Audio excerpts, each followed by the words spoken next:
কাল কিয়ামতের দিনটা বড় ভয়ঙ্কর হবে, এত ভয়ঙ্কর বন্ধু।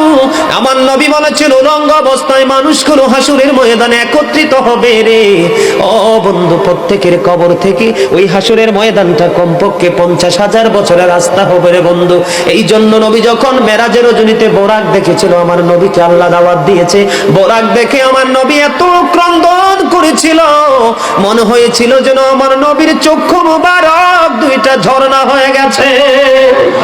এই যুবক, কাল কিয়ামতের দিন ঘাম এত ঘামবে রে, কেউ মাজা পর্যন্ত, কেউ নাভি পর্যন্ত, কেউ বা আবার পুরো শরীর বন্ধ ঘামের নিচে ডুবে থাকবে, আবার মাথার মগজ টকবক টকবক করে উতরাইতে থাকবে রে।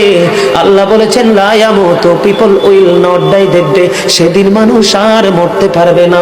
আল্লাহ বলেছেন ফিহা ওয়ালা ইয়াহইয়া, people will not be able to live that day, মানুষ সেদিন বাঁচতেও পারবে না।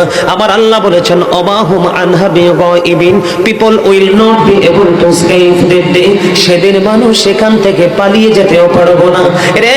দুর্গাপুরের যুবক, হাদিস শরীফের মধ্যে এসেছে কাল কিয়ামতের দিন আল্লাহর আরশের ছায়া ছাড়া কোনো ছায়া থাকবে না।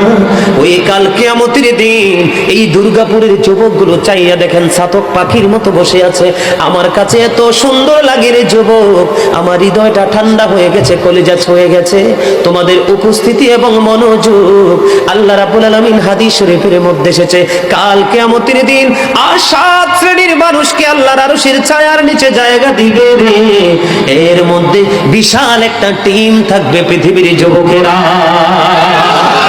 জোরে জোরে সুবহানাল্লাহ।